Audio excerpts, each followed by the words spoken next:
Hoy vamos a hablar de la educación como pilar del verdadero cambio generacional. Muy interesante el tema, donde el licenciado contador público certificado Fernando Fierro Leiva, que es el presidente de la Asociación de Contadores y Fiscalistas Sinaloenses y también director de firma Fuerza Legal, pues ya está listo en la línea telefónica. Fernando, ¿qué tal? Muy buenas tardes, ¿cómo estás? Buenas tardes, Manuel. Un gusto saludarlo de nuevo a ti y a tu auditorio. Manuel, pues mira, hoy deseo compartirles un artículo al que quiero darle lectura, un artículo que por allá inicié hace algunos años cuando estaba preparando mi tesis para la maestría de impuestos. Sí. Y que es un tema que yo siento que puede aportar mucho a la sociedad para un verdadero cambio perdurable que tiene sus bases en la educación dirigida a los niños, a los jóvenes, que por su calidad de personas, de la inocencia, son, pues, pueden arraigar en su corazón y en sus mentes los principios y los valores que son necesarios para un verdadero cambio en el país generacional. Y más En su ahorita... momento, ¿mande? Y más ahorita, Fernando, en estos cambios donde la educación, pues debe de surgir cambios debido a la pandemia del coronavirus, cómo enfocarla a los niños, ¿no? Así es.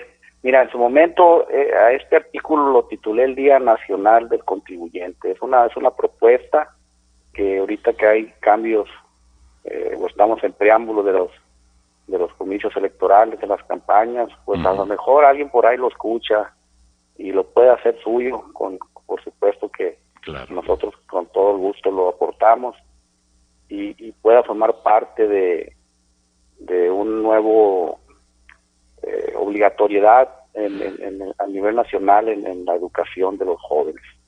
Exacto. Y le voy a dar lectura primero al antecedente de este tema, y si ya te parece, regresando de la pausa, pues damos lectura al ejercicio que proponemos se haga en las aulas, desde preescolar hasta nivel medio, Excelente. en el sistema educativo nacional. Muy bien, Fernando, adelante. Bien, mira, yo creo que todos estamos de acuerdo en que uno de los actos de mayor inteligencia de los seres humanos está en su capacidad de asociarse para lograr el fin común de bienestar. Asimismo, podemos afirmar que uno de los actos de mayor generosidad se manifiesta cuando ese fin común es generar bienestar. Y se erige su máxima expresión cuando ese bienestar es para aquellos que más lo necesitan. Si olvidamos los hechos y asumimos lo que debe de ser por derecho, encontramos que la sociedad civil mexicana se ha erigido en un estado de derecho, una de las formas de organización más elevadas con el objetivo más noble del que podemos ser capaces: hacer posible la convivencia pacífica, la realización de la totalidad de los fines humanos bajo un entorno de seguridad jurídica, buscar la justicia, la protección y el respeto a la dignidad humana. El Estado mexicano, para el logro de sus objetivos, pues requiere primero de la existencia de un marco jurídico justo, que lleva implícito, además de otros aspectos no menos importantes, la obtención de los medios y recursos económicos para el cumplimiento del mandato constitucional en sus tres niveles de gobierno y en las esferas administrativas, legislativa y judicial. Así tenemos entonces que el pueblo mexicano, para lograr el objetivo planteado, pues decidió proveer a sus instituciones de los recursos necesarios para ello por dos vías: los que conocemos como ingresos tributarios y los no tributarios. Los tributarios son los que obtienen nuestros gobernantes de la riqueza compartida por todo un pueblo, fruto de su trabajo, de su esfuerzo, y que depositan sus representantes para un uso y destino fundamental conocido como gasto público. Ese destino de los recursos públicos no es otro que generar los bienes necesarios para satisfacer las necesidades colectivas de toda una sociedad, pero principalmente de aquellos que más lo necesitan.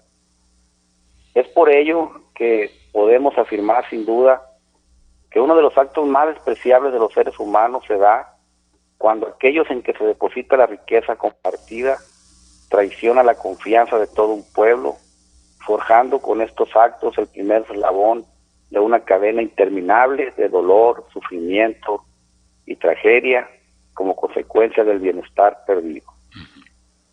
Es un hecho notorio que en nuestra sociedad existe una tendencia de los servidores públicos de alto nivel a realizar actos de desvío de recursos, y esto se lo tenemos que atribuir sin duda a la falta de conciencia y sensibilidad ante el enorme daño que causan, por lo que es tiempo que como sociedad empecemos a trabajar en un verdadero cambio en nuestro país.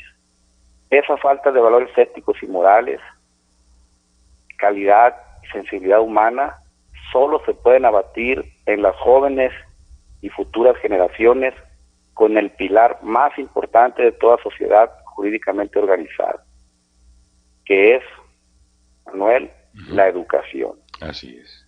Entonces, por eso elaboramos una propuesta para impulsar una iniciativa de ley para instituir lo que denominaríamos el Día Nacional del Contribuyente. ¿En qué consiste esto?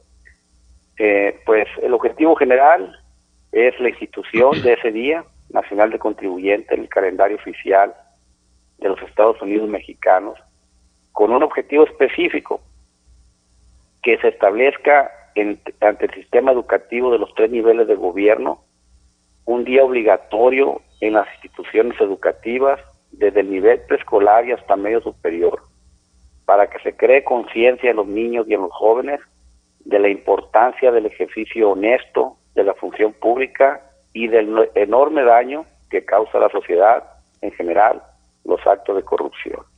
El objetivo final es lograr el surgimiento de nuevas generaciones con conciencia plena de que al incurrir en actos de corrupción, en alguna medida se comete uno de los actos más despreciables de que somos capaces los seres humanos, pues en el fondo constituye el despojo de una vida digna a aquellos que más lo necesitan.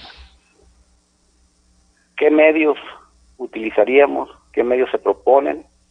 Pues el Día Nacional del Contribuyente se deberán hacer ejercicios dentro de las aulas que ilustren a los niños y a los jóvenes de una manera sencilla, de una manera práctica, nuestra forma de organización social, desarrollando un relato corto, en términos simples, para establecer las bases del entendimiento de los conceptos básicos de nuestra forma de organización social, económica y política, para lograr que ésta sirva a los jóvenes estudiantes desde su niñez como directriz de su formación cívica, en lo que concierne al grado de respeto, de exigibilidad y de participación que debemos de tener como y ante y entre ciudadanos y servidores públicos.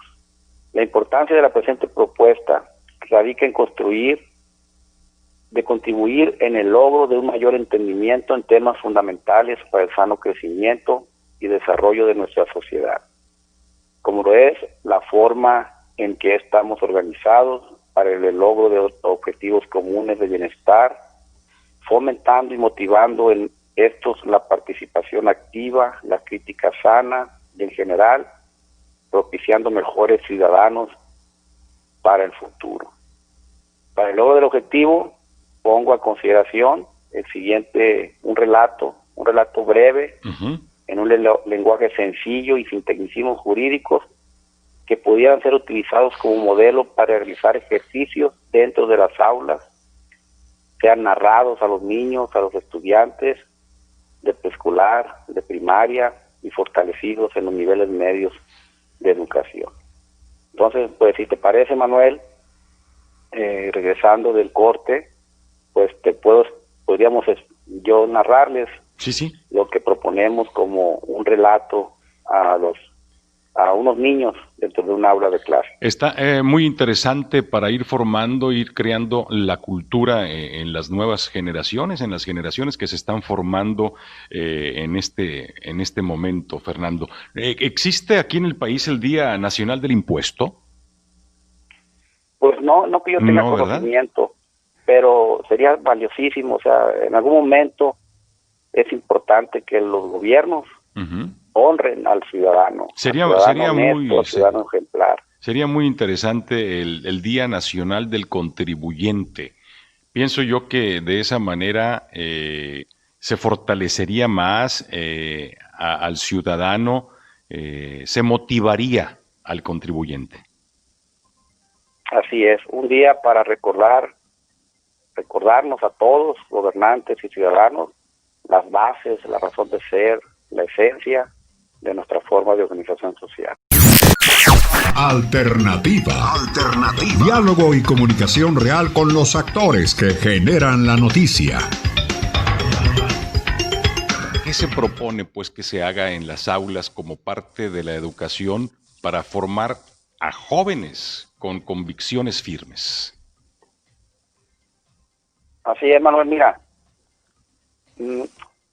vamos bien, más bien dirigirnos a los niños, vamos imaginándonos, estamos dentro de un aula, que soy el profesor, y le queremos explicar a los niños cómo funciona nuestro sistema de gobierno, nuestra forma de organización, y cómo se lo podemos explicar que un niño lo entienda, y sobre todo, insisto, lo más valioso, arraigue en su corazón, en su mente, los buenos valores, el sentido de la honestidad y del respeto y de la representatividad honesta. Pues bien, pues nos dirigiríamos a los niños. Un profesor se podría dirigir a los niños y decirle, imagínense, niños, que esta aula representa el territorio donde vivimos todos. Es decir, quienes aquí estamos, nos conducimos y transitamos hasta los límites de las paredes de esta aula, porque en esta área donde nos encontramos tenemos lo que necesitamos para subsistir y nos sentimos seguros. Imagínense también que cada uno de ustedes, niños, es una familia, junto con sus padres, sus hermanos, sus amigos, y que todos hemos coincidido en este territorio, porque nos ofrece cierta seguridad, hay un río que nos proporciona agua, hay árboles frutales, podemos criar algunos animales de corral para alimentarnos, sembrar, etcétera. También resulta que como todos hemos arribado a este lugar de distintas maneras, de distintos orígenes y con diversas costumbres, pues existe entre nosotros un alto grado de desorganización, por lo que no hay un orden en nuestro actuar. Y se empiezan a dar entre nosotros problemas graves por conductas como las siguientes. El niño más grande de esta aula le pega a los demás niños abusando de su fortaleza. Existen 2 o 3 niños que son muy sucios, muy desordenados, no les importa tirar basura por todos lados. Existe un niño cuyos papás tienen mucho dinero y por ello pretende ser quien manda en el aula y humilla a los demás. Existe un niño que no respeta lo que es ajeno y cuando alguien lo descubre tomando lo suyo, pues intenta castigarlo por sí mismo. Además, existen en el aula muchas necesidades en común que necesitan atenderse, pero nadie las quiere hacer. Por ejemplo, hay un pequeño baño que nadie limpia, hay un pasillo por donde todos pasamos y nadie lo quiere limpiar, ordenar, etcétera. Pero también existe un grupo de niños en el aula muy inteligentes que cuando se dan cuenta de los problemas que existen dentro del aula, deciden organizarse y para ello invitan a todo el grupo a discutir sobre la forma de resolver estos problemas. Y aunque algunos se oponen, pues se tendrán que someter, pues la mayoría coincide en que para vivir en armonía dentro del aula, pues se deben de respetar unos a otros y colaborar entre todos para lograr el bienestar común. Ya reunidos llegan a la conclusión de que se deben establecer reglas que deben ser respetadas y de sancionarse a quien las incumpla. Que alguien debe de vigilar su cumplimiento, juzgar y sentenciar a quienes resulten culpables, y asimismo ejecutar, administrar y proveer el cumplimiento en el ámbito administrativo de los mandatos que surjan para el logro de los objetivos de los alumnos de esta aula. Es decir, lograr que se hagan las cosas, que se construya, que se vigile, que se limpie, etcétera. Pero sobre todo, se establecen principios inquebrantables a respetar por todos, y especialmente por quienes serán los gobernantes. A estos principios se les llaman principios constitucionales, derechos humanos, y tienen como finalidad protegernos a todos de lo que debemos de gozar mínimamente por el solo hecho de existir. Estas garantías son, entre otras, el respeto a la vida, a la salud, a una niñez y a una vejez digna, el acceso a la educación, al trabajo, a expresar con respeto sus ideas, a no ser condenados sin previo juicio, entre otros derechos humanos, todos importantes.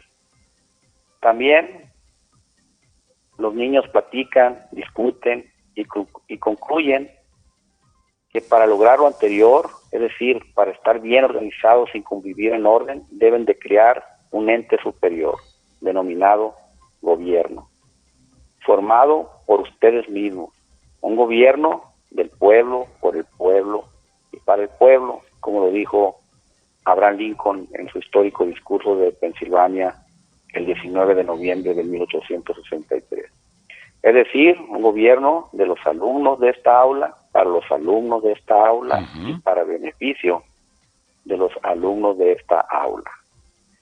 Asimismo, definen que resulta estrictamente indispensable establecer 3 grandes objetivos a lograr, siendo los siguientes: establecer las reglas a seguir y quién lo hará. La segunda, quién juzgará a quienes sean acusados o descubiertos quebrantando alguna de las reglas a seguir o tengan alguna controversia entre ustedes mismos. Y la tercera, pues quién ejecutará la administración de este gobierno. Así entonces, se motivará a los niños en el aula para que definan estas funciones y se les explicará que estas no se pueden depositar en una sola persona, por lo que esas facultades deberán ser ejercidas por 3 instituciones representadas por quienes todos los alumnos de esa aula decidan democráticamente, mediante un proceso de elección por votos, y que para que estas instituciones funcionen, todos contribuirán con recursos en forma justa, proporcional, equitativa, de la forma en que dispongan las normas que para tales efectos ellos mismos crearán. Y así dan forma y nacimiento dentro del aula a un nuevo ente jurídico denominado gobierno, constituido por 3 poderes, ninguno por encima del otro y al servicio de los alumnos, siendo esos 3 poderes los siguientes: el poder legislativo, aquellos que crearán las reglas, siendo un grupo de alumnos que representarán cada uno a una parte del aula, quienes participarán en la formación de las reglas, atendiendo a los intereses y necesidades de sus representados y sobre todo al sentido de lo que es justo y es correcto por la mayoría de estos. Estará también el poder judicial, aquellos que impartirán la justicia, sean jueces o tribunales. Y el poder ejecutivo, aquel que encabezará la administración pública y organizará y verá por el buen proveer en la esfera administrativa para el cumplimiento de los objetivos. Ejemplo, pues recaudar las contribuciones, administrarlo, hacer los gastos de manera justa, honesta, en favor de todos, proveyendo de servicios públicos, construyendo escuelas, hospitales, vigilando, etcétera. Por lo que podemos decir, niños, que ya en esta aula hemos formado un Estado de Derecho, pues tenemos un territorio delimitado por las paredes de esta aula, una población que somos todos nosotros y un gobierno representado por parte de ustedes, y mientras decirles que mientras nuestro Estado funcione correctamente, con respeto y orden, tanto de las instituciones hacia su pueblo como del pueblo hacia sus instituciones, viviremos en un Estado de Derecho, sin olvidarnos de cuidar nuestro territorio. Ahora, niños, imagínense el caos que provocaría en nosotros que nuestros compañeros, en quienes hemos depositado la confianza y riqueza compartida con el producto de nuestro trabajo y esfuerzo, hicieran un mal uso de estos y los utilizaran para beneficio propio y no para el colectivo. ¿Qué pasaría? Trasladado al mundo real, no se comprarían medicinas para los enfermos, no se construirían hospitales, escuelas, no se apoyaría a los más humildes, no existiría seguridad, no habría productividad, no se generarían empleos, nuestros padres se irían a otro país a buscar trabajo y otros serían delincuentes ante la falta de oportunidades, que sería la pobreza y la delincuencia. Sería una triste por eso, jóvenes, realidad. Ya para concluir, que todos debemos tener conciencia de que el ejercicio de la función pública con toda probidad y honradez es la llave para crear condiciones propicias para que todos tengamos una mayor oportunidad de ser felices y que los actos deshonestos de los servidores públicos son altamente lesivos para todos. Y por último, concluyendo, pues decirle a los niños que la riqueza de un pueblo jurídicamente organizado no está en sus recursos naturales y bienestar compartido. Su riqueza está en el uso honesto y eficiente que de esa riqueza y bienestar hagan sus gobernantes y su pueblo. Excelente. Pues todo esto, Manuel, explicado en un aula, pero a manera de ejercicio, haciendo lo que ellos participen, que se organicen, que aporten ideas, estimulándolos a que al final ellos generen su propio Estado de Derecho. Este documento extraordinario, pues ahí está un legado muy bueno para la formación integral de niños y jóvenes que tengan educación con calidad y adecuar los modelos educativos, sobre todo los cambios generacionales, ¿verdad, Fernando? Que son algunos de los retos que se enfrentan en las instituciones. Claro que sí, Manuel, y que se traslada a cualquier actividad. El niño cuando crece podrá ser el mejor médico, el más diestro, pero si no es honesto, si en aras de beneficiarse económicamente abusa de sus pacientes, pues no, al final del día no va a generar el bienestar que debe de generar. Entonces, todo lo que vayamos a hacer en la vida, acompañado con el ingrediente de la honestidad, de los valores, del respeto, pues es para bien de todos. Y es lo que tenemos que sembrar en la mente de los niños, de los jóvenes.